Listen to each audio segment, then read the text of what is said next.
नमस्कार, शाम के 5:45 हो गए हैं और अड़ी के साथ एक बार फिर से मैं हाजिर हूं पद्मजा जोशी। आज हमारे अड़ी के रडार पर हैं 3 बड़ी खबरें। कौन सी है वो खबरें? पहली खबर है महाराष्ट्र के नासिक में बने तनावपूर्ण हालात पर, जहां बांग्लादेश में हिंदुओं पर हिंसा के खिलाफ एक हिंदू संगठन ने जब मार्च निकाला तो इसी बीच 2 गुट आमने सामने आ गए और फिर जमकर पत्थर चले। इलाके में अभी भी भारी तनाव की स्थिति है। दूसरी खबर कर्नाटक से, जहां एक नया सियासी हंगामा शुरू हो गया है क्योंकि राज्यपाल ने जमीन आवंटन के केस में मुख्यमंत्री सिद्धरामैया के खिलाफ जांच की इजाजत दे दी है। कांग्रेस ने इसे राजभवन का गलत इस्तेमाल कहा है। बीजेपी कह रही है कि यह भ्रष्टाचार पर एक और बड़ा एक्शन है और इससे कोई भी नहीं बचेगा। तीसरी खबर ममता दीदी के बंगाल से, जहां अस्पताल हिंसा के केस में लेफ्ट संगठन के नेताओं पर पुलिस ने शिकंजा कसना शुरू कर दिया है और आरजीकर अस्पताल में भी बड़ा फेरबदल हुआ है। इन 3 खबरों में आज अड़ी का मुद्दा करप्शन, इलेक्शन, चुनाव आया, जांच लाया। और ये हम क्यों पूछ रहे हैं? इसलिए क्योंकि 2 राज्यों में कल ही चुनाव का ऐलान हुआ और इस बीच आज कर्नाटक से एक बड़ी खबर सामने आ गई। कर्नाटक के राज्यपाल थावरचंद गहलोत ने मुख्यमंत्री सिद्धरामैया के खिलाफ एक लैंड स्कैम के मामले में आज जांच को मंजूरी दे दी। आरोप है कि मूडा यानी कि मैसूर अर्बन डेवलपमेंट अथॉरिटी को जमीन के मुआवजे के लिए उनके रिश्तेदार द्वारा फर्जी दस्तावेज लगाए गए और कई गुना ज्यादा मुआवजा लिया गया। यानी क्या आप अभी भी माता पिता बनने का सपना देख रहे हैं? अपोलो फर्टिलिटी के साथ अपनी माता पिता बनने का सपना पूरा करें। मुफ्त परामर्श के लिए 9953440671 पर कॉल करें। सिद्धरामैया के परिवार को सरकारी पैसे में से बहुत बड़ी मोटी रकम दी गई मुआवजे के तौर पर और ये फर्जी दस्तावेजों की बिना पर हुआ। कई दिनों से इसकी मांग कुछ एक्टिविस्ट कर रहे थे कि इस पूरे मामले की जांच की जाए। राज्यपाल की इस मंजूरी के बाद राजनीति गर्मा गई। बीजेपी ने इसे गंभीर आरोप बताते हुए मुख्यमंत्री सिद्धरामैया से सीधा इस्तीफा मांग लिया, तो वहीं कांग्रेस कह रही है कि गवर्नर का दुरुपयोग किया जा रहा है और इलेक्शन आते ही फिर से एजेंसियां टॉप गियर पे जाने के लिए तैयार हो गई हैं। बीजेपी क्या कह रही है? वो कह रही है कि राज्यपाल ने मुकदमा चलाने की मंजूरी इसलिए दी क्योंकि कई लोग इसके लिए अर्जी लगाए बैठे थे। सिद्धरामैया 2 मामलों में दोषी है। बीजेपी इस बात का हवाला दे रही है कि अकेले का स्कैम नहीं है, मूडा स्कैम एक है, दूसरा एक वाल्मीकि स्कैम भी है। तो कांग्रेस ये कह रही है कि जहां जहां बीजेपी की सरकार नहीं है वहां जांच एजेंसियों का दुरुपयोग करके मुख्यमंत्रियों को टारगेट किया जा रहा है। Entire party and the government will stand by my chief minister. He has not done anything wrong. It is a political motivated issue which has been done. So we are going to agitate. We are going to the law. We are going to the courts. We will take all legal remedies. There is no illegal activities has been done. आप सोच के देखिए, इनका कोई 50 करोड़ 100 करोड़ का घोटाला होता नहीं है, उतनी की तो ये कॉफी पी जाते हैं। इनका घोटाला सब कुछ 4000 5000 करोड़ का ही होता है।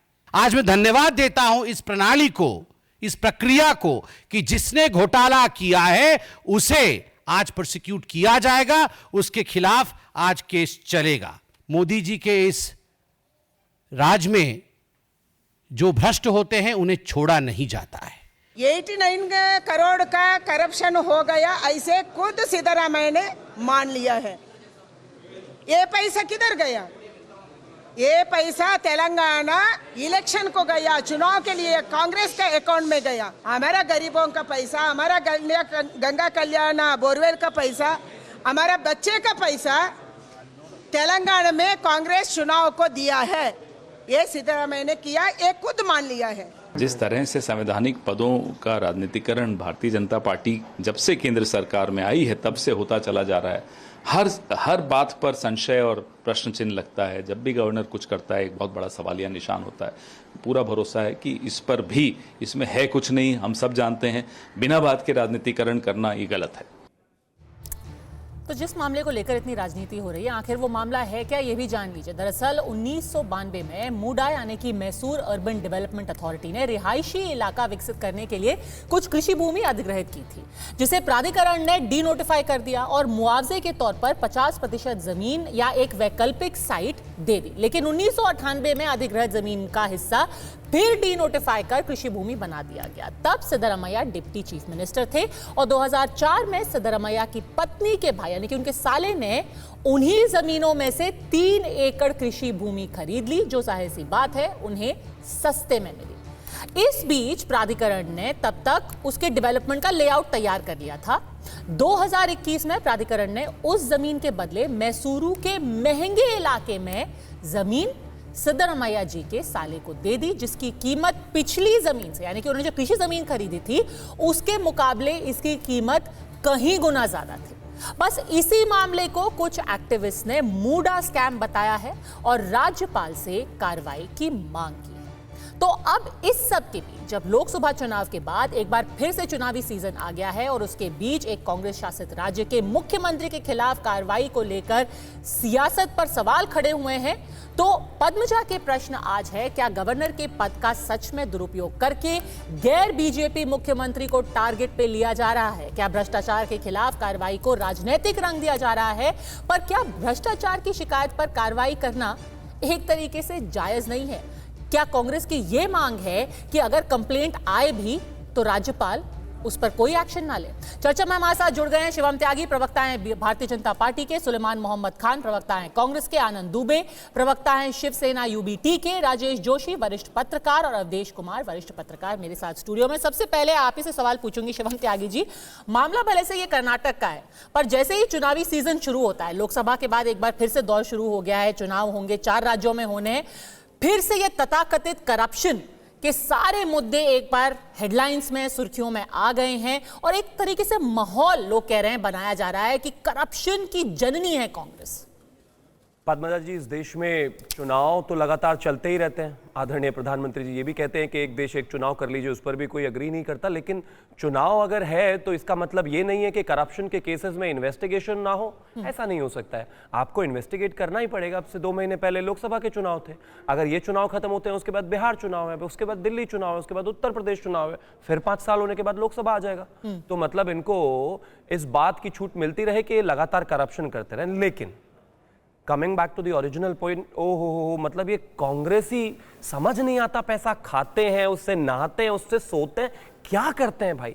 जहां पे भी जाओ घोटाला, और घोटाला भी जो संबित जी ने बिल्कुल ठीक कहा, 200-400 करोड़ का तो घोटाला मिलता ही नहीं है, कहीं पर लाख करोड़, 1000 करोड़, 5 करोड़, 5000, 10,000, 20,000। अब इस घोटाले पर आता है। पर आपको ये 5-10 हजार करोड़, सारी पेटियां, सारे खोखे, सारी बोरियां, सारे गद्दे चुनाव के आसपास ही क्यों दिखाई देते हैं? क्योंकि इस देश में हर 1 साल में कोई ना कोई 1998 से ये मामला चला आ रहा है, तब से लेकर अब तक अचानक ही ये क्यों एजेंसियां जागी हैं, एक्टिविस्ट जागे हैं? टेक्निकलिटी, 1992 में जो जमीन थी उसको नोटिफाई कर दिया गया 3.16 एकड़ लैंड को। 1993 में उस पर नोटिफिकेशन जारी हुआ, 1997 में उस पर फाइनल नोटिफिकेशन जारी हुआ। तीनों समय पर सिद्धरामैया उप मुख्यमंत्री हुआ करते थे। 2003 में जो वो लैंड थी उसको फिर उसके 1 साल बाद डिनोटिफाई कर दिया गया। 2004 में सिद्धरामैया जी के साले यानी कि उनके पत्नी के भाई ने वो जमीन खरीदी। 2007 में उस जमीन को उन्होंने पार्वती जी जो कि सिद्धरामैया की वाइफ है उनको गिफ्ट डीड करके उनको ट्रांसफर कर दिया। उसके बाद जो पत्नी उनके मालिक हो गई चीफ मिनिस्टर की, इस समय पे फिलहाल चीफ मिनिस्टर है सिद्धरामैया जी, वो जमीन के लिए अप्लाई किया गया कि हमें इस पर कंपनसेशन दिया जाए। जनरली क्या होता है कि मुआवजों के केसेस में कि कहीं पर सरकार जमीन देती है, कहीं पर पैसा देती है। तो यहां पर जब अथॉरिटी के पास, मूडा के पास ये कहा गया कि आप हमें इसका कंपनसेशन दीजिए, उस जमीन के बदले 14 प्लॉट्स दिए गए शहरी इलाकों में, बेहद महंगे कीमत के, जिनकी अप्रोक्सीमेटली कीमत जो है 3 से 4 हजार करोड़ बताई जा रही है। अब उसमें इंटरेस्टिंग पॉइंट क्या है, जब मूडा के पास ये फाइल ली गई और जब मूडा ने 14 प्लॉट्स अलॉट किए, उस समय सिद्धरामैया के बेटे जो हैं वही वहां पर विधायक थे, सिद्धरामैया मुख्यमंत्री थे, प्रॉपर्टी उनकी धर्मपत्नी के नाम थी और वो उस मीटिंग का हिस्सा भी थे, मूडा की उस मीटिंग का भी हिस्सा थे उनके बेटे, क्योंकि वो काउंसिल मेंबर्स भी हैं। मतलब कमाल बात हो गई। कल मैं चीफ मिनिस्टर बन जाता हूं, अपनी वाइफ के नाम 5-6 हजार करोड़ की कोई जमीन ट्रांसफर करता हूं, उसके बाद उसको सरकार से एक्वायर कराता हूं और 5-6 हजार करोड़ कमा लेता हूं।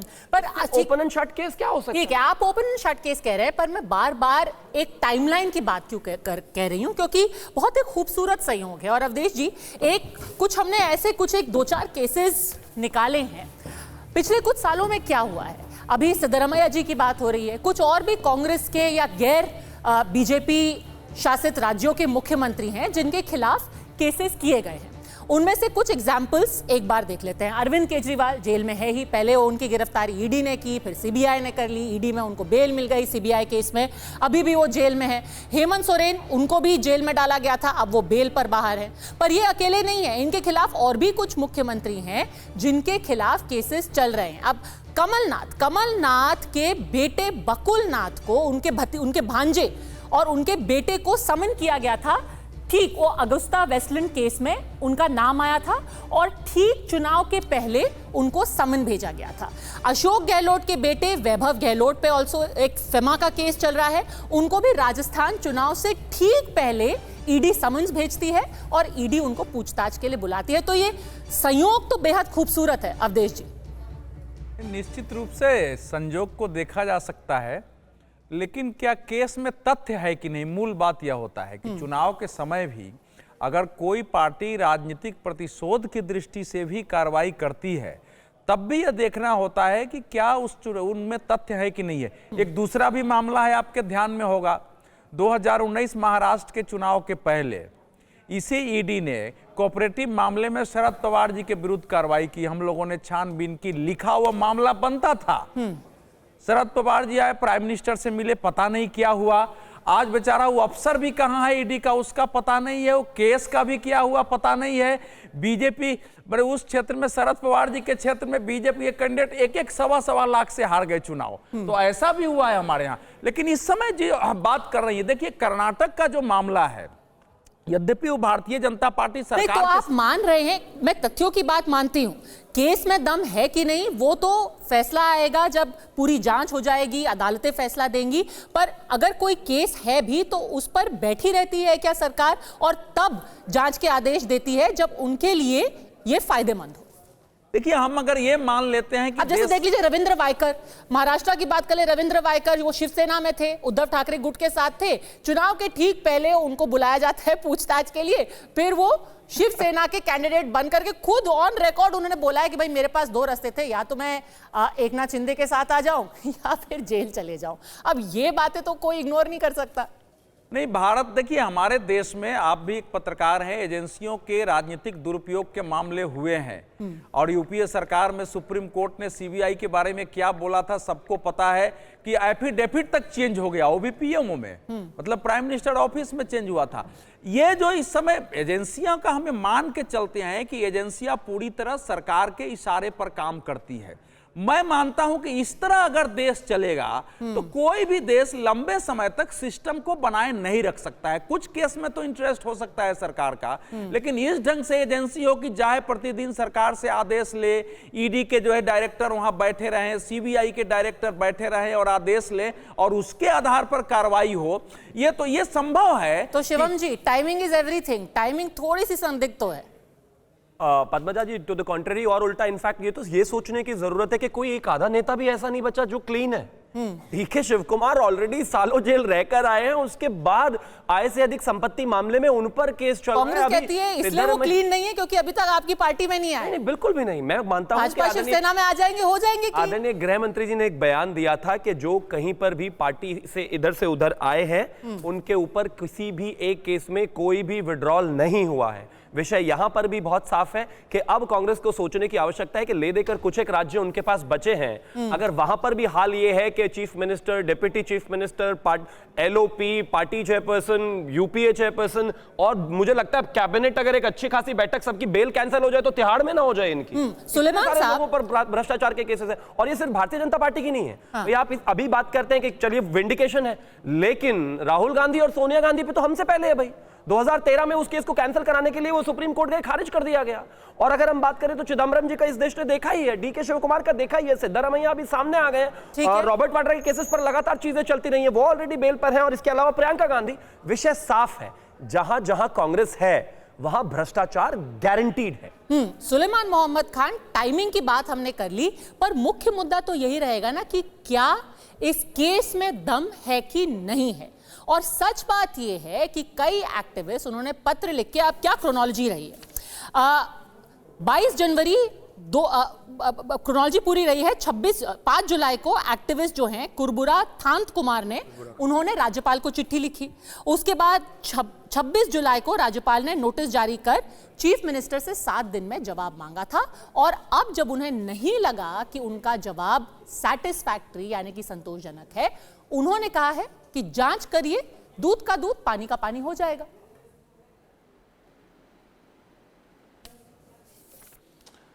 देखिए, ऐसा है पद्मा जी, बीजेपी की सरकार में गवर्नरों के जो दफ्तर हैं वो भाजपा ने अपने राजनीतिक जो विपक्षी हैं या अपोजिशन पार्टीज के मुख्यमंत्री हैं या लीडर हैं उनको फर्जी मुकदमों में फंसा के जेल डालने का एक जरिया बना लिया है, जिसे कहते हैं पॉलिटिकल वेंडेटा। उसको अनलीश करने के लिए अब गवर्नर्स ऑफिस यूज हो रहे हैं। ये कोई एक अकेला केस नहीं है। हमने देखा है कि इस 10 साल के मोदी बीजेपी की सरकार में किस तरह से ED, CBI, income tax, even governors के ऑफिस और तमाम और कॉन्स्टिट्यूशनल पोजीशंस या इंस्टीट्यूशंस जो हैं या पदों पे जो लोग बैठे हैं उनका इस्तेमाल किया गया कि अपोजिशन को, लोगों को जेल डाला जाए फर्जी मुकदमे लगा के और उसके बाद उसका राजनीतिक फायदा। अगर गवर्नर अपने को निष्पक्ष दिखाना चाहते हैं वो क्या करें? कमजोर होता उनको कोई शिकायत मिले वो बैठे रहे उसके ऊपर। मेरी बात पूरी हो जाए। पर एक गवर्नर का धर्म क्या है? अगर कोई उनके पास शिकायत लेकर आता है वो जांच के आदेश तो देंगे ना, या वो कहे नहीं मैं निष्पक्ष हूं, मैं किसी भी चीज की जांच नहीं करूंगा। नहीं, अब यही बात तो मैं कहना चाह रहा था आपसे कि राफेल की जांच क्यों नहीं हुई, क्यों नहीं करी? जेपीसी राफेल पे भ्रष्टाचार का एक मामला है बहुत बड़ा है जिसमें मोदी जी सर यही डिमांड लेकर के आप कोर्ट में गए थे, क्यों नहीं हुई? उसको तो खुद कोर्ट ने नामंजूर किया, इसलिए नहीं हुई राफेल की जांच जी। ये डिमांड लेकर के आप कोर्ट गए थे। तो फिर इलेक्टोरल बॉन्ड्स की जांच हो, ये डिमांड लेकर के आप कोर्ट में गए थे। वही जवाब दे रहा हूं। कोर्ट ने कहा कि जांच नहीं होनी चाहिए। आप कह लिए पहले आप बोल लिए, फिर मैं आपका जवाब दूंगा। ठीक है, बोलिए। तो ऐसा करते हैं मैडम, सरकार वरकार, राज्य सरकारें, सारी एजेंसियां सब बंद कर दिए, सुप्रीम कोर्ट और हाई कोर्टों को सरकार चलाने दिए। ये इंस्टीट्यूशन, सरकारें, एजेंसी काहे के लिए बनी है कि सिर्फ सुप्रीम कोर्ट और हाई कोर्ट ऑर्डर करेगा तब जांच होगी, और जितने भी इंस्टीट्यूशन है बेगैरतों की तरह बैठे रहेंगे कि भाजपा की सरकार है तो मोदी जी बैठे रहेंगे कि हमारा भ्रष्टाचार नहीं है। और अगर विपक्ष का आदमी है, कोई भ्रष्टाचार है या नहीं है, उसकी जांच होना है। क्यों नहीं करी राफेल में जांच, क्यों नहीं करी इलेक्टोरल बॉन्ड में जांच? और अडानी अपने आप में एक स्कैम है। मोदी जी का जो खास मित्र है, सबसे खास, कहते मेरा कोई घरवाला नहीं है, मैं तो अकेला हूं, झोला लेके चला जाऊंगा। अडानी कौन है उनके? अडानी खुद एक स्कैम है। हिडेनबर्ग की रिपोर्ट पढ़ी है, शॉर्ट सेलिंग का देखिए आप किस तरह से, और मनी लॉन्ड्रिंग करी गई इनकी फैमिली कंसर्न्स में। क्यों नहीं हिडेनबर्ग पे जेपीसी कराते? रिपोर्ट पे बार बार कहते साहब ये देश हित में नहीं है, अनस्टेबल करी जाएगी इकोनॉमी। मैंने तो कल पढ़ा, वो वाइस प्रेसिडेंट भी हैं और राज्यसभा के चेयरमैन भी हैं, उन्होंने इस तरह का बयान दिया। अफसोस होता है। सुलेमान साहब, मैं फिर से आपसे बस एक सवाल पूछ लूं, छोटा सा सवाल। रिपोर्ट है, मान लीजिए आप राज्यपाल है मैडम, सुनिए, छोटा सा एक सवाल पूछना चाहती हूँ, एक रिपोर्ट, अगर आप राज्यपाल 25 लोगों, निष्पक्ष राज्यपाल होने के तौर पर अगर कोई एक्टिविस्ट आपके पास आए और कहे कि सर मेरे पास दस्तावेज हैं, 8,000 करोड़ का घोटाला हुआ है, एक निष्पक्ष राज्यपाल को क्या करना चाहिए?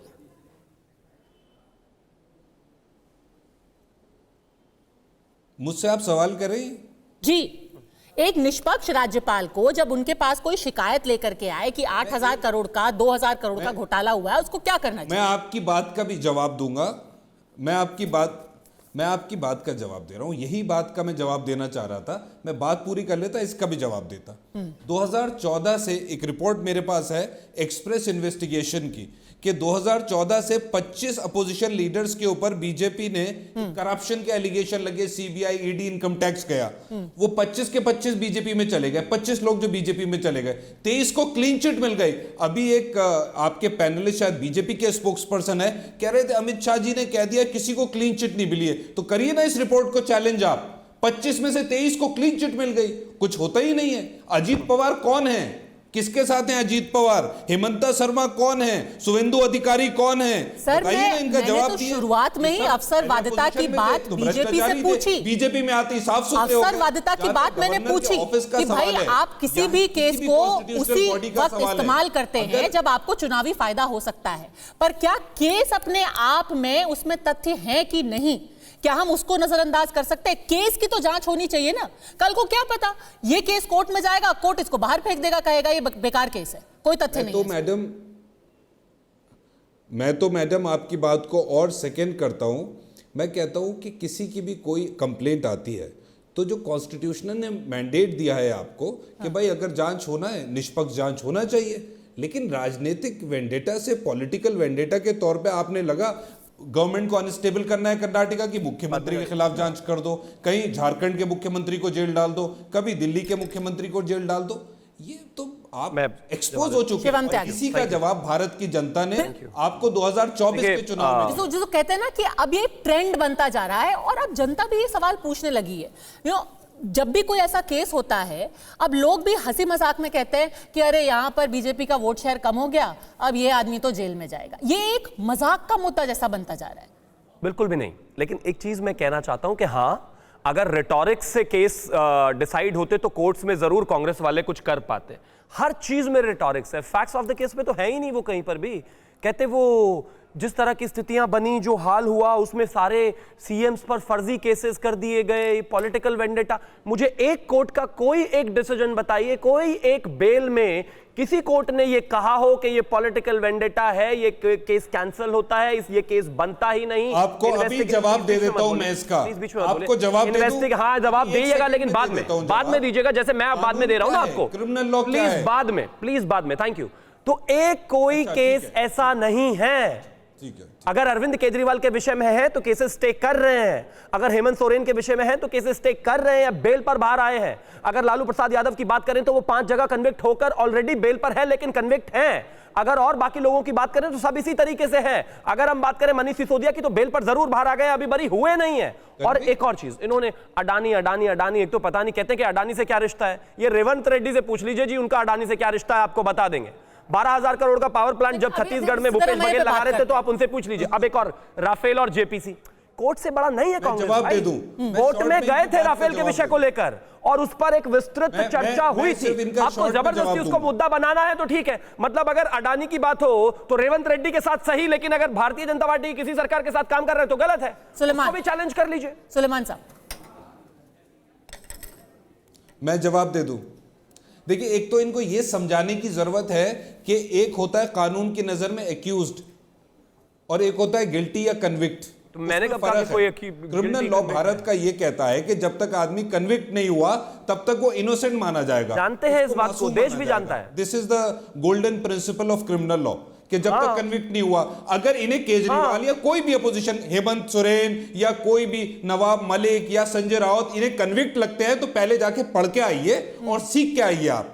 अभी वो सारे के सारे एक्यूज्ड हैं। किसने कहा वो कन्विक्ट हैं? जिसमें भरी हुआ। अरे वकील साहब, किसी ने नहीं कहा वो कन्विक्ट है। मैंने कहा ही नहीं वो कन्विक्ट है। अब आप सुनिए, मैंने कहा अक्यूज है वो। पहले आप फिर मिसकोट कर रहे हैं। मैंने कहा वो अक्यूज है भाई, अक्यूज है वो। ना बौखला क्यों गया? Sonia Gandhi accuse, Rahul Gandhi accuse, DK Shiv Kumar accuse, Siddaramaiah accuse, Arvind Kejriwal accuse, Manish Sisodia accuse, सब अक्यूज है। ये चिदम्बरम अक्यूज, उनको बात कहने दीजिए। और लालू प्रसाद यादव कन्विक्टेड, उनको अपनी बात रखने दीजिए। हाँ सुलेमान साहब, पॉइंट पे आइए। आपको जवाब देता हूं। ये तो भ्रष्टाचारी लोग ऐसे ही बोलते हैं, जब इनका भ्रष्टाचार एक्सपोज होगा तो ऐसे ही बोलेंगे।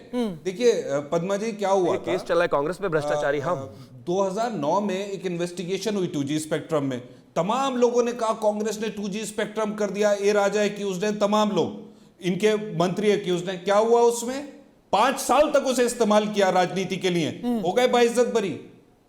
कोई हुआ कन्विक्ट नहीं का, मैं इंतजार करता। आप ए राजा का उदाहरण बार बार देते हैं। लालू जी का भी उदाहरण दे दीजिए ना। लालू जी पे भी केस चला, लालू जी तो कन्विक्ट भी हुए। सरकार बदलेगी, इनके भ्रष्टाचार खोलेगी। आप अगर ए राजा की बात करते हैं तो साथ साथ में लालू जी की भी बात कीजिए। पर एक सेकंड मैं इन्होंने कहा 10 सेकंड एग्जांपल बताइए। 2G पर 10 सेकंड, 10 सेकंड और भी लोग इंतजार करें। तो मैं फिर से कहता हूं, कांग्रेस वालों को थोड़ा पढ़कर आना चाहिए। 2G कोई हमारा केस नहीं था भाई पेंडिंग एक सीएजी की रिपोर्ट बाहर आई थी, लगातार 15 दिन उस पर जो है लोकसभा में हंगामा हुआ था, आप ही की सरकार ने एफआईआर फाइल की थी, दैट्स इट। क्यों नहीं जेपीसी और ऐसे 45 में से 37 पीआईएल हुए थे जिनमें केसेस फाइल हुए यूपीए के समय में, यूपीए की सरकार के ऊपर, आपको पता ही नहीं है कुछ। ठीक है शिवम जी, पर एक छोटी सी बात कहना चाहूंगी, बेशक आप सारे भ्रष्टाचार के खिलाफ मुहिम चलाइए, बंगाल से लेके दिल्ली से लेके झारखंड से लेके महाराष्ट्र से लेके कर्नाटका तक, पर अगर 2 साल में 13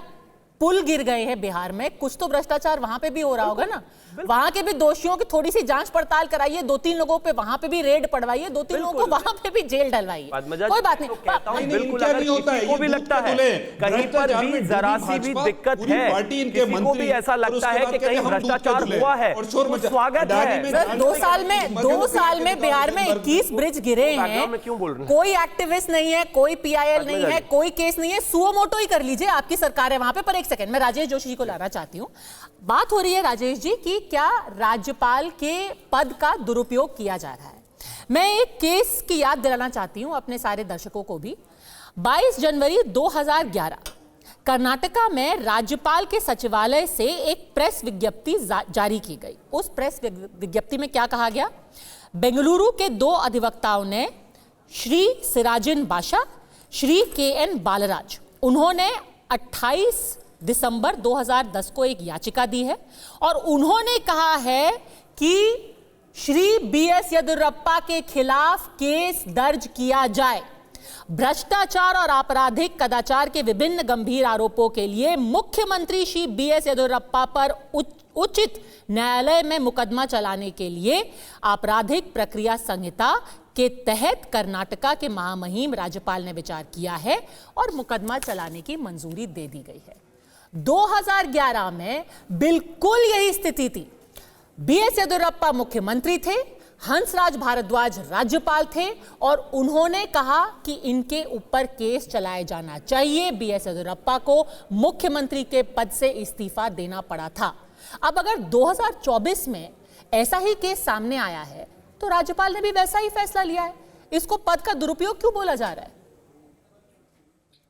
देखिए पद्मजा जी, ये जो राज्यपाल का पद है उस पर बहुत सारे सवाल पहले से ही लग रहे हैं, चाहे केरल हो या तमिलनाडु हो या दिल्ली के राज्यपाल हो या पंजाब के राज्यपाल हो। हर जगह से इस तरह की खबरें बीच बीच में आती रही। हमारे श्रोता, आपके दर्शक जो है उससे वाकिफ हैं कि उनकी जो भी कार्रवाइयां होती हैं उस पर सवालिया निशान लगते हैं और ये मैसेज जाता है कि वो राष्ट्रपति के एजेंट के तौर पे नहीं बल्कि प्रधानमंत्री के एजेंट के तौर पे राज्य में काम करते हैं। यानी जो रूलिंग गवर्निंग पार्टी है केंद्र में, उसके एजेंट के तौर पे काम करते हैं। और ये बात सिर्फ भारतीय जनता पार्टी एनडीए सरकार के लिए नहीं, यूपीए सरकार में भी इसी तरह का एक तरह का व्यवहार रहता था। एक तो ये जो इंस्टीट्यूशन है राज्यपाल का, ये रिडंडेंट है, इसकी कोई जरूरत नहीं है। न ये जनता से चुने जाते हैं, न ये किसी के लिए जवाबदेह होते हैं। ये सिर्फ जो है राज्य की जो रिपोर्ट्स हैं, लॉ एंड ऑर्डर कैसा है उसकी रिपोर्ट केंद्र को देने की जिम्मेदारी होनी चाहिए थी। लेकिन अब ये एक्टिव पॉलिटिक्स में हिस्सा लेते हैं। पश्चिम बंगाल के तमाम राज्यपालों को देख लीजिए, वो एक्टिव आइडियोलॉजिकल फाइट कर रहे हैं। वो त्रिपुरा में आइडियोलॉजिकल, वेस्ट बंगाल में आइडियोलॉजिकल फाइट कर रहे हैं। तो ये तो एक इंस्टीट्यूशन जो है वो एक तरह से दरकिनार। बहरहाल मैं एक राजनीति पर बात करना चाहता हूं। कर्नाटक में जो कुछ हो रहा है, कर्नाटक में बगल में जो है वो महाराष्ट्र है। महाराष्ट्र में भी चुनाव घोषित नहीं हुए हैं लेकिन होंगे। कांग्रेस जो है इस वक्त वो कांग्रेस नहीं है जो दबी कुचली 2019 में की कांग्रेस थी, जो एक तरह से दिशाहारा कांग्रेस थी। इस बार जब सिद्धारमैया के ऊपर ये आरोप लगे, यहां दिल्ली आकर के उन्होंने कांग्रेस हाईकमान से बात की, DK शिव कुमार और उन्होंने, और ये एक एग्रेशन जो कांग्रेस में दिख रहा है ये राहुल गांधी की बॉडी लैंग्वेज में भी दिखता है और महाराष्ट्र, इसमें कर्नाटक में भी दिखेगा। क्योंकि अब वो कहने लगे हैं कि ये OBC जो मुख्यमंत्री है उसके खिलाफ भारतीय जनता पार्टी का टायरेड है, वो है। उनका असर कोल्हापुर इलाके में, जो कोल्हापुर महाराष्ट्र का इलाका है जहां गडरिये कुर्बा जाति के लोग रहते हैं ज्यादातर, और गडरिये कुर्बा जाति के खुद सिद्धारमैया हैं, उनको अब वो कांग्रेस उसको OBC पर अटैक के तौर पे देख रही है। सर भ्रष्टाचार पर जो है ये तो चुनावी स्ट्रैटेजी बताने लग गए। भ्रष्टाचार नहीं, वो कह रहे हैं कि आप चुनावी स्ट्रैटेजी के तहत ही सिद्धारमैया के खिलाफ केस कर रहे हैं, क्योंकि उनकी जो अहिंसा का फॉर्मूला है, अल्पसंख्यक और दलित को वोट अपने खींच के लाते हैं, उसी पे आप चोट करना चाहते हैं।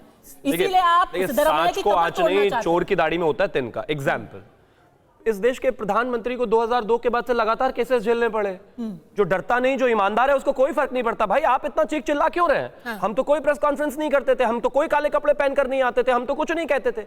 इस देश के अभी के प्रधानमंत्री और उस समय के गुजरात के मुख्यमंत्री तो लगातार कहते थे, ठीक है मुझे एजेंसीज में पूरा विश्वास है, मुझे कोर्ट्स में पूरा विश्वास है, हाँ विंडिकेशन हो रहा है। लेकिन मैं इस देश की अदालतों को मानता हूं, एक वन लाइनर स्टेटमेंट काफी है भाई ईमानदार के लिए। लेकिन अब जिसने चोरी की है उसको तो डिफेंस लगेगा भाई। अवधेश जी, आपको लग रहा है कि कर्नाटका का असर और उसकी जो शौक है वो महाराष्ट्र में महसूस किया जाएगा और इसी के तहत ये पूरा केस शुरू किया गया है? मुझे नहीं लगता है कि राजेश जी, एक मिनट, मुझे नहीं लगता है कि कर्नाटक के भ्रष्टाचार, अगर सिद्धारमैया के विरुद्ध मुकदमा चलता है तो उससे महाराष्ट्र की राजनीति प्रभावित होगी। ये हाँ, अगर ये इशू इतना बड़ा बनता है जिसमें कांग्रेस के बाकी नेता भी घिर जाते हैं और कुछ उस ढंग से आता है, तभी होगा। नहीं, पर अगर मजबूत नेता जेल चला जाएगा तो कांग्रेस का कॉन्फिडेंस पे थोड़ा कम तो होगा ना? बिल्कुल नहीं। अभी एकदम मजबूत पार्टी है, आप उनको लोकसभा में भी देखिए। अगर ये कार्रवाई आगे बढ़ती है, इनको मुख्यमंत्री पद से त्याग पत्र देने की नौबत आती है, जेल जाने की नौबत आती है, इनकी पत्नी के जेल जाने की नौबत आती है, तो चुनाव में एक बड़ा मुद्दा हो सकता है। लेकिन अभी उस सिचुएशन में यहाँ जो ये दो बातें हम लोग ध्यान, चुनावी मुद्दा ही नहीं, कांग्रेस को कमजोर भी कर सकता है ये। क्योंकि आपके बड़े बड़े नेता जब सब जेल में चले जाएंगे तो कांग्रेस भी तो कमजोर होगी। कांग्रेस के जो मुद्दे हैं, जो अंबानी अडानी सारा उठा रहे हैं विपक्ष के नेताओं का, वो सब चलेगा और उसका असर पड़ेगा। लेकिन यहाँ की घटना में पद्मजा जी, 1 जुलाई को प्रदेश के ही एक IAS अफसर वेंकट चिलैया ने, उसने अपनी जांच में पाया कि यहाँ अनियमितता हुई है। ये कोई पहले, उसके बाद वो जितने अफसर थे उसको वहां के गृह मंत्री ने तबादला कर दिया, वहां से हटा दिया मैसूर से। तो ये मामला अभी पीछे का तो 1 जुलाई से धीरे धीरे आगे बढ़ा है। तो ये ऐसा नहीं कि अपने आप आ गया है। उन अफसरों का तबादला क्यों किया गया, उसकी जांच रिपोर्ट की बात अखबारों में सामने आ गई है। तो ये नहीं कि कर्नाटका की सिद्धारमैया सरकार इसमें बिल्कुल पाक साफ हो और कार्रवाई कर दी गई हो। और जो नियम था मूडा का, वैसे तो इनकी सरकार में जमीन का आवंटन हुआ है, लेकिन जो नियम ये था कि 50-50% जिसका भी जमीन अधिग्रहण होगा उसको उसका आधा 50% जमीन, वहां की जमीन उसको दी जाएगी, प्लॉट दिया जाएगा।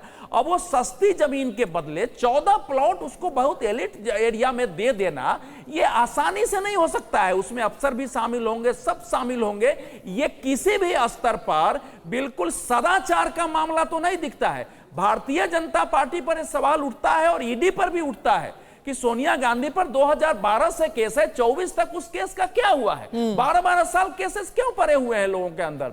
या किसी भी केस में इतना लंबा समय नहीं लगाया जाना चाहिए। उस केस को तो आप खत्म करो। आप चार्जशीट दायर करने में आज एक चार्जशीट, फिर 3 महीने बाद एक, करते करते आप 3, 4, 5, 6 महीने, साल भर, 2 साल, 3 साल खींच लेते हैं। वो सारी स्थिति है। लेकिन ये जो मूडा का मामला है, ये प्राथमिक तौर पर इसमें भ्रष्टाचार का मामला दिखाई देता है। अब उसके परिणाम राजनीतिक क्या होंगे ये अलग है। जितने आपने मामले उठाए, मैं आपसे पूछता हूं, दर्शकों से पूछता हूं, क्या दिल्ली में आबकारी की नीति को देखकर उसके केस का कल क्या फैसला होगा न मैं नहीं मानता हूं, लेकिन क्या आम आदमी ये मानता है कि नहीं कि वाकई इसमें भ्रष्टाचार हुए हैं? जिस ढंग से नियम कानून बदले गए, जिस ढंग से ठेके लिए गए, जिस ढंग से उसमें बाकी चीजें हुई हैं, तो जितने केसेस आप बता रहे हैं, हेमंत सोरेन का केस जो तो पहाड़ी जमीन है, तो सारे मामले जो है उसमें भ्रष्टाचार हुआ है। अब उनको सजा मिलेगी नहीं मिलेगी, अभी तक मेरे सामने एक मामला नहीं आया हो कि जिसकी पढ़ाई लिखाई करने पर मुझे लगा हो कि इसमें भ्रष्टाचार का मामला नहीं और केस कर दिया गया। आनंद दुबे जी, फिर से वही उदाहरण मैं दूंगी। 2011 में जब BS येदियुरप्पा के ऊपर भ्रष्टाचार के आरोप लगे थे तो यही गवर्नर के पद में बैठे हुए हंसराज भारद्वाज ने उनके खिलाफ जांच और कार्रवाई का आदेश दिया था। 13 साल में मापदंड तो नहीं बदल सकते हैं ना। अगर कुछ गड़बड़ी हुई है तो उसकी जांच के आदेश देना यह फर्ज बनता है गवर्नर का। ठीक है पद्मजा जी, नमस्ते। नमस्ते। चलिए एक पल मान लेते हैं कि भारतीय जनता पार्टी जो भी आरोप लगा रही है सही है।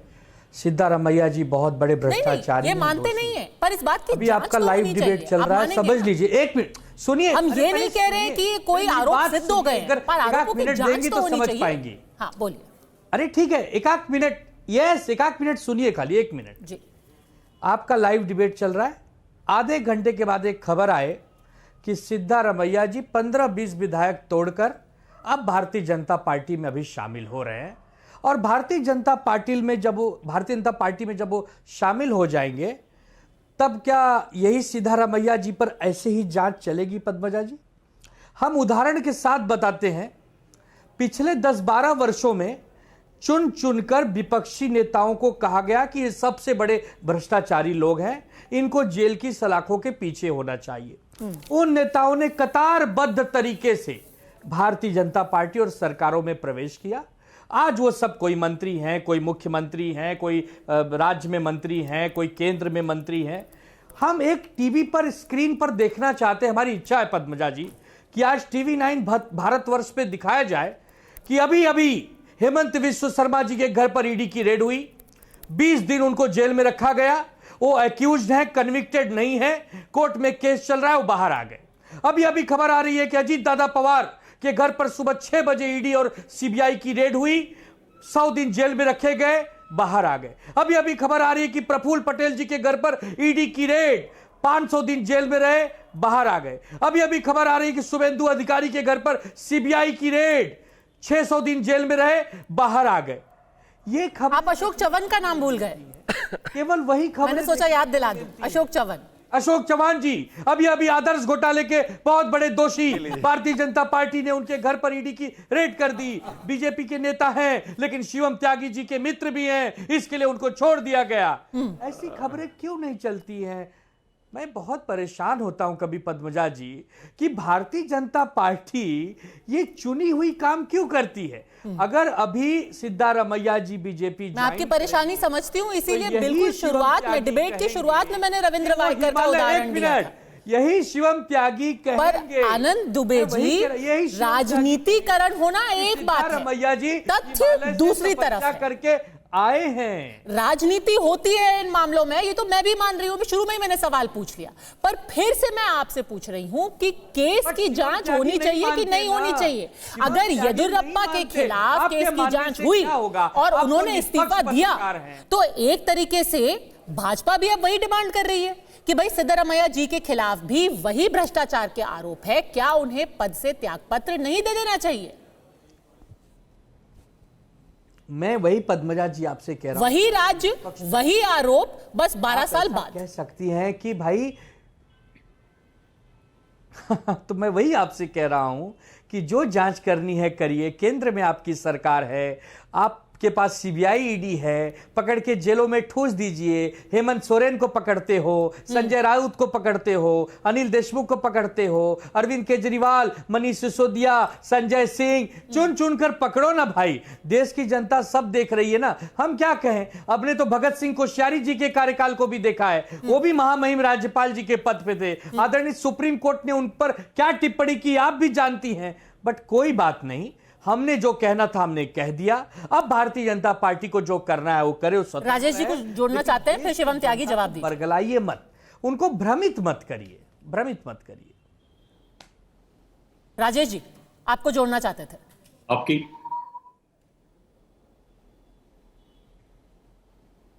जी शिवम त्यागी, मेरे पास आपकी आवाज नहीं आ रही है। ठीक है शिवम त्यागी, जवाब दीजिए आनंद दुबे का। वो इतने परेशान हैं कि आपकी सारी फाइलें, आपकी सारी एजेंसियां सिर्फ उनके खिलाफ एक्टिवेट हो जाती हैं जो आपकी सरकार का हिस्सा नहीं होते हैं। जैसे ही वो आपकी सरकार का हिस्सा बन जाते हैं वैसे ही सब केस खत्म। पहले तो आनंद दुबे जी ने कविता अच्छी सुना नहीं, कौन सी कविता? सारी तो कविता ही थी, 500 दिन जेल, 400 दिन। हाँ, पहले वो भूल गए थे, एक दो नाम भूल गए थे, जैसे ही मैंने याद दिलाया वो तुरंत फिर से वो एकदम एनर्जाइज हो गए। हाँ। पहले तो जहां जहां सरकार हो, जिस जिस राज्य में सरकार हो, उस राज्य को एटीएम कार्ड की तरह इस्तेमाल करो। जब वहां घोटाला हो जाए तो विक्टिम कार्ड निकालकर रोना शुरू कर दो। बड़ी कमाल बात। और वो एटीएम कार्ड आपके वॉलेट में आता है, तब आप सब भूल जाते हैं। एग्जाम्पल, यूपीए 1, यूपीए 2 में भारतीय जनता पार्टी जिन लोगों के खिलाफ समझती थी कि वो भ्रष्टाचार में हैं, उन नेताओं के खिलाफ हमने 45 PIL फाइल करी। उन 45 में से 37 ऐसे नेता और 37 ऐसी कंप्लेन रही जिन पर खुद यूपीए के लोगों को अपने ही लोगों के खिलाफ FIR करनी पड़ी, मजबूरन। आनंद दुबे को अगर लगता है कि शिवम त्यागी भ्रष्टाचारी है, तो ये देश और इस देश का कानून, संविधान, कोर्ट्स, एजेंसीज इतना कमजोर भी अभी नहीं हुई हैं कि आप मेरे खिलाफ केस दर्ज ना करा पाए।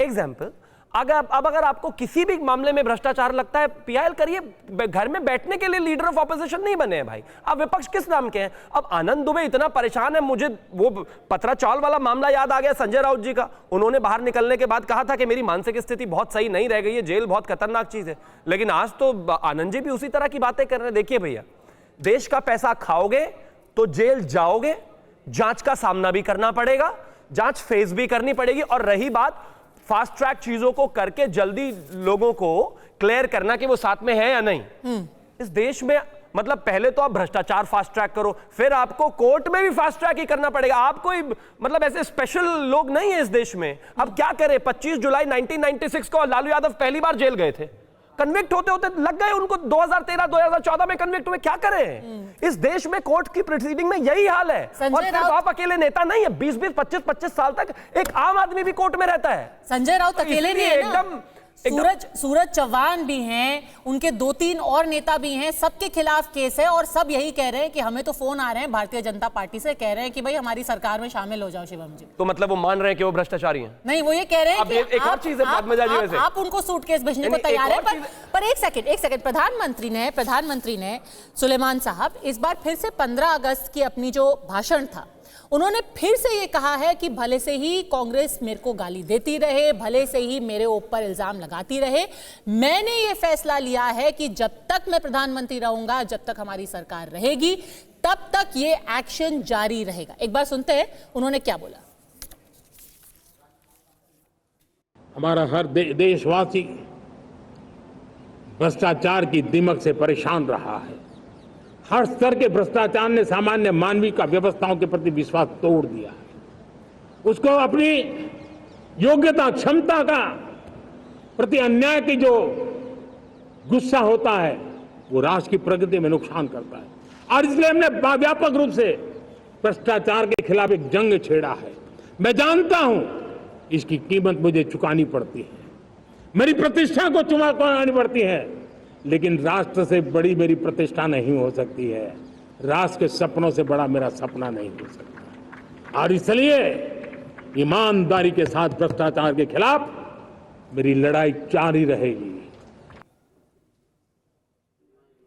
उन्होंने तो बोल दिया है आनंद दुबे जी कि मेरा मिशन है।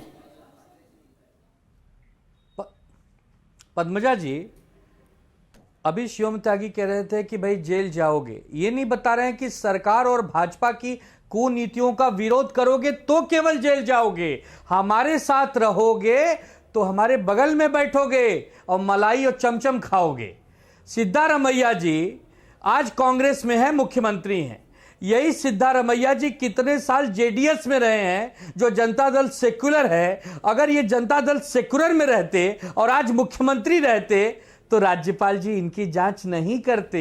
ये शिवम त्यागी जी को भी मालूम है। हम सिर्फ इस बात का विरोध कर रहे हैं, चाहे अपने हो और पराए हो, जो भ्रष्टाचारी, आप सबकी जांच करो, सबकी करो। अभी हमको एक खबर देखनी है टीवी पर कि अभी ईडी और सीबीआई पहुंच गई भारतीय जनता पार्टी के नेताओं के घर पर। 4 घंटा 5 घंटा छानबीन करने के बाद सबको जेल में रखा गया और 300 दिन के बाद उनको बेल दिया गया। वो बेचारे कन्विक्ट नहीं हैं, केवल अक्यूज्ड हैं। कोई बात नहीं, केस लड़ेंगे और एक दिन न्याय ले लेंगे और एक दिन पूरे दुनिया के सामने निष्कलंक और निष्पाप हो जाएंगे, तब हम भी ताली बजाएंगे मेरे भाई। लेकिन वो सब अवसर आप पर जब सूरज चौहान के खिलाफ केस हुआ, अनिल परब के खिलाफ केस हुआ, संजय राउत के खिलाफ केस हुआ, तब तो आपने ताली नहीं बजाई। अब आप बाकी सारे नेताओं का नाम लेकर के कह रहे हैं हम ताली बजाएंगे, अशोक चौहान पे केस हो, हेमंत बिस्वा शर्मा पे केस हो, फलां पे केस हो, पर जब सूरज तो नहीं तो मतलब आप सिलेक्टिव काम करेंगे, आप चुन चुनकर विपक्षियों को तकलीफ देंगे। इस वक्त बड़ी खबर आ रही है, कर्नाटका के मुख्यमंत्री ने ट्वीट करके कहा है कि जो राज्यपाल का एक्शन है वो असंवैधानिक है। जमीन घोटाले के आरोपों पर पहली बार बोले हैं सिद्धरामैया। उन्होंने कहा है कि मेरे खिलाफ कोई भी मामला नहीं बनता है, राज्यपाल का फैसला असंवैधानिक है। सुलेमान साहब एक बार फिर से हमारे साथ जुड़ गए हैं। मैं कुछ एक जो केसेस हैं वो फिर से दिखाना चाहती हूं अपने दर्शकों को, क्योंकि बार बार ये बात हो रही है कि राज्यपाल ने जो किया है वो संविधान के खिलाफ है। पर क्या पहले ऐसे एक्शन नहीं लिए गए हैं? मैंने बीएस येदियुरप्पा का तो उदाहरण आपको दिया ही। आपको याद होगा जे जयललिता जब वो तमिलनाडु की मुख्यमंत्री थी, उनके खिलाफ भी भ्रष्टाचार का मामला, भ्रष्टाचार की जांच की गई और इसकी इजाजत भी उस वक्त के राज्यपाल ने दी थी। तो बात कर ली है हमने जनवरी 2011 की, जब बीएस येदियुरप्पा मुख्यमंत्री थे कर्नाटक के, तब कांग्रेस सरकार में सीएम पर शिकंजा था। उस वक्त आपको याद होगा कि केंद्र में कांग्रेस की सरकार थी। अगला उदाहरण देखते हैं। अगला उदाहरण है, हम बात कर रहे हैं जे जयललिता की, उससे पहले बात करते हैं लालू प्रसाद की। जुलाई 1997 में उनके खिलाफ चारा घोटाले में केस चलाया गया था। ऐसे ही जे जयललिता के खिलाफ भी केस चलाया गया था, AR अंतुले पे भी केस चलाया गया था, पर पहले उन पर इजाजत नहीं दी गई थी। उन्होंने जब अपना इस्तीफा दे दिया, फिर राज्यपाल ने इस बात की इजाजत दी थी। कहने का मतलब यह है कि आज सिद्धरामैया कह रहे हैं, सुलेमान मोहम्मद खान, कि गवर्नर गलत कर रहे हैं, पर यह तो पहली बार नहीं हुआ है। बीएस येदियुरप्पा के साथ भी हुआ है, AR अंतुले के साथ भी हुआ है, जे जयललिता के साथ भी हुआ है, लालू प्रसाद यादव के साथ भी हुआ है।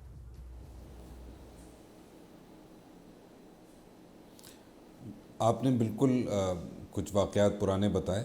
देखिए, जो येदियुरप्पा जी पे सैंक्शन हुआ था, HR भारद्वाज जी जब गवर्नर थे, उस ज़माने में लोकायुक्त की एक रिपोर्ट थी। लोकायुक्त की रिपोर्ट के बेसिस पे सैंक्शन, रिकमेंडेशन के बेसिस पे सैंक्शन दिया गया था।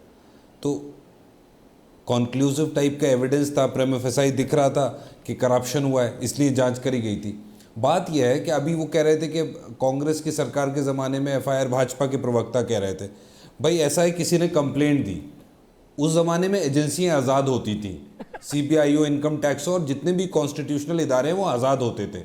आप जाएंगे आज की डेट में कोई करा के दिखा दे भाजपा के मंत्री के खिलाफ CBI इन्वेस्टिगेशन, ED इन्वेस्टिगेशन। हम तो बार बार कह रहे हैं, अजीत पवार जब बीजेपी के साथ नहीं थे तो भ्रष्टाचारी थे, अब बीजेपी के साथ आ गए तो पाक साफ हो गए। ऐसी हिमंता बिस्वा जब कांग्रेस में थे तो भ्रष्टाचारी थे, अब भाजपा के मुख्यमंत्री हैं। कोर्ट ने आपके जमाने में जांच एजेंसी को केज्ड पैरेट बोला था। नहीं, वो भूल गए यार, आपके जमाने में ही बोला था, और आप यहाँ टीवी पर कह रहे हैं कि हमारे वक्त पे जांच एजेंसियां स्वतंत्र थी। सुप्रीम कोर्ट ने बोला था कि केज्ड पैरेट है, यानी कि पिंजरे में तोता। ऐसे तो आवाज ना, मैं अपनी बात भी नहीं पूरी कर पाया ना, समझ पा रहा हूं क्या हो रहा है। ऐसी अच्छी बातें सुनी ही नहीं जाती, अक्सर हो जाता है मिस इंसान से। फिर से रिपीट कर देंगे, कोई बात नहीं। सुलेमान साहब CBI को पिंजरे का तोता कांग्रेस के समय में ही बोला गया था, यह कहा एंकर महोदय ने। अब सुना आपको? मैं अपनी बात पद्मजा जी पूरी कर लूं, उसके बाद कोई बोल दे। मुझे सुनाई भी नहीं आ रही है पूरी बात। आई एम श्योर नहीं आ रही। अर्ज कर रहा हूं, अगर मेरी आवाज जा रही हो, कि जो भ्रष्टाचारी भाजपा में आपने ज्वाइन करा लिए, जो भाजपा के प्रवक्ता कह रहे थे, अब वो साफ हो गए, आप भ्रष्टाचारियों के साथ खड़े। बात यह है कि जब भी अब जैसे इलेक्शन आ गया 4 स्टेट्स में, 2 स्टेट्स का डिक्लेयर हो गया, 2 स्टेट्स का आएगा, तो एक इमेज बनाने के लिए, और जो मैंने 2G स्पेक्ट्रम का एग्जाम्पल दिया था, यही बीजेपी के लोग 5 साल तक चीखते रहे कि कांग्रेस भ्रष्टाचार कर रही है, कांग्रेस भ्रष्टाचार कर रही है, लेकिन उसके बाद क्या हुआ? बरी आज क्यों नहीं बोलते 2G पे ये लोग? और हम कहते हैं हिडेनबर्ग में अडानी स्कैम को आप इन्वेस्टिगेट करो, JPC करो, आप करते नहीं है। राफेल को इन्वेस्टिगेट करो, आप नहीं करते। इलेक्टोरल बॉन्ड की इन्वेस्टिगेशन करो, भ्रष्टाचार हुआ है, सीधी सरकार। National highway authority of India में स्कैम है, जहां 19 करोड़ में 1 किलोमीटर हाईवे बनना था, 250 करोड़ में बना। करिए ना इन्वेस्टिगेशन उसमें, आपकी मिनिस्ट्री में, NHAI में करिए। अब देखिए, एक बार फिर से तथ्यों पे बात करते हैं। अगर 2 उदाहरण दिए जा रहे हैं, एक तरफ बीएस येदियुरप्पा का, एक तरफ सिद्धरामैया का, आज वो साफ हो जाएंगे। तो सुलेमान साहब कह रहे हैं वहां पर लोकायुक्ता की रिपोर्ट थी, कर लें बीजेपी, वो बिल्कुल साफ हो जाएंगे। क्या वो करने वाले हैं? उनको ऑफर गया है? इस मामले में देखिए ऐसा है, क्या कह रही है? नहीं, अरे सवाल ही नहीं उठता।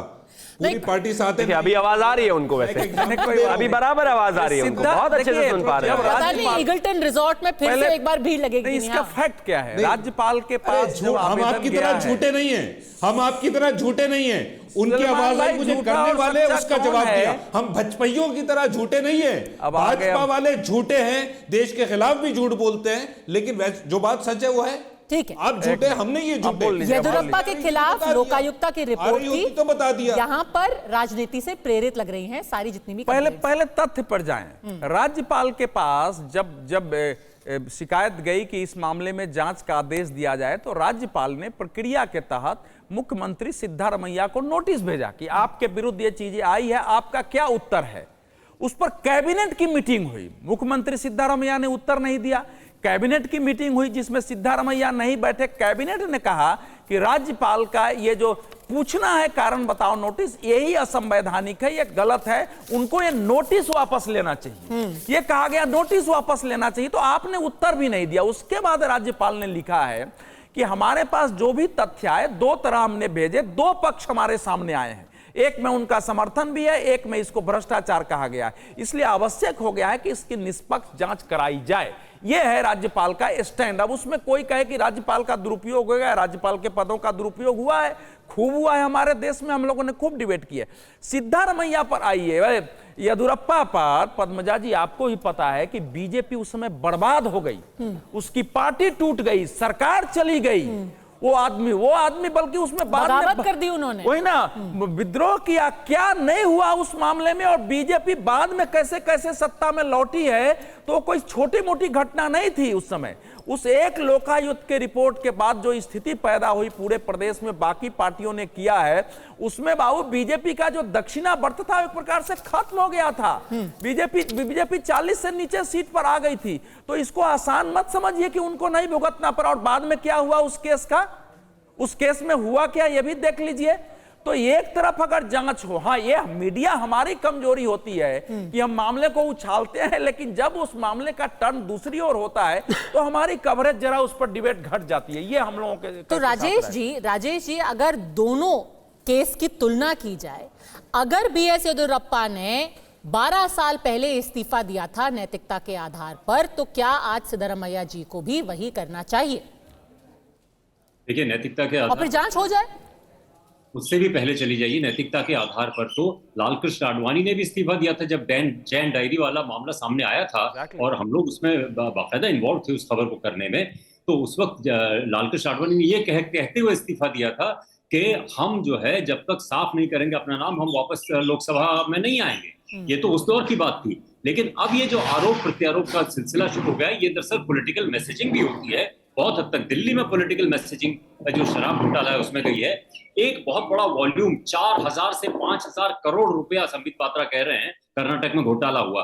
जो इलेक्टोरेट है, जो मैसेज उस तक जाता है, उसमें यह है कि मोटी मोटी बात जाती है कि 4000 से 5000 करोड़ के घोटाले का आरोप लगा है। अब इसमें जो बारीकी है, बारीकी में कोई नहीं जाता है। एजी, ये जो 2G घोटाला हुआ था, ए राजा उसमें गिरफ्तार हुए थे, जेल में रहे, वो सब बाहर आ गए। जनता को उससे कोई मतलब नहीं है। पॉलिटिकल जो माइलेज है वो पॉलिटिकल पार्टीज अपनी लेती हैं। ऐसा ही कर्नाटक में इस वक्त हो रहा है। कांग्रेस जो है वो एग्रेसिव है क्योंकि उसके पास मजबूती है इस समय। भारतीय जनता पार्टी के लिए इलेक्शन है। अब अगर इस्तीफा देते हैं इस समय मुख्यमंत्री, तो ये भारतीय जनता पार्टी की बहुत बड़ी जीत होगी, और ये गिल्ट भी साबित करेगा कि मुख्यमंत्री ये इस्तीफा दे रहे हैं। क्योंकि अब नैतिकता की राजनीति के बाद आप छोड़ दीजिए। जब लाल बहादुर शास्त्री ट्रेन का कोई एक्सीडेंट होता था तो इस्तीफा देते थे। इनमें से कोई भी, न कांग्रेस, न बीजेपी, न कम्युनिस्ट, न कोई भी पार्टी जो है इतनी नैतिक नहीं बची है कि नैतिकता के आधार पर इस्तीफा दे। शिवम त्यागी, लास्ट 30 सेकेंड्स। मैं बस एक ही चीज़ कहना चाहता हूं कि मुझे नहीं पता था कि इतनी जल्दी जांच भी हो जाती है। राजेश जी का सम्मान करते हुए ये कहना चाहता हूं, इन्होंने तो इमीडिएटली क्लीन चिट दे दिया। कहते ये तो पॉलिटिकली मलाइन करने की बात हो रही है, उनको पॉलिटिकली नुकसान करने की बात हो रही है। बस वही हो रहा है कर्नाटक में। कैसे पता आपको? सारे तथ्यों के साथ चीजें बताई गई हैं। आप कहते हैं कि पॉलिटिकल मलाइन नहीं, बिल्कुल ऐसा नहीं है जी। अगर आप पर कोई चार्जेस लगे हैं, अगर आप पर कोई जांच बैठी है, तो आप कोऑपरेट करके क्लीन होकर उससे आइए। रही बात टीवी की या रही बात मीडिया की, कि मीडिया क्यों दिखाता है, ये अक्सर ऐसा होता ही है। जब आप केस से बाहर निकल जाते हैं तो नहीं वहां तक कैमरा पहुंच पाता। अटल जी को यह कह दिया गया कि उन्होंने इंदिरा जी को दुर्गा कही, तो इतनी बड़ी खबर बनी। अटल जी ने खुद कहा जब मैंने खंडन किया तो उस खबर को लास्ट में जगह मिली। बिल्कुल ठीक है, जहां भी भ्रष्टाचार का आरोप लगे वहां पर जांच होनी चाहिए, पर जहां तक पैमाने हैं मर्यादा के, वो सबके लिए एक समान होने चाहिए। अगर सिद्धारमैया के खिलाफ कुछ आरोप है तो आरोप बिहार में भी है कि पुल क्यों लगातार गिर रहे हैं, क्यों ट्रेनों के एक्सीडेंट हो रहे हैं। वही मापदंड दोनों पर अप्लाई किए जाने चाहिए। चर्चा में जुड़ने के लिए आप सबका बहुत बहुत धन्यवाद।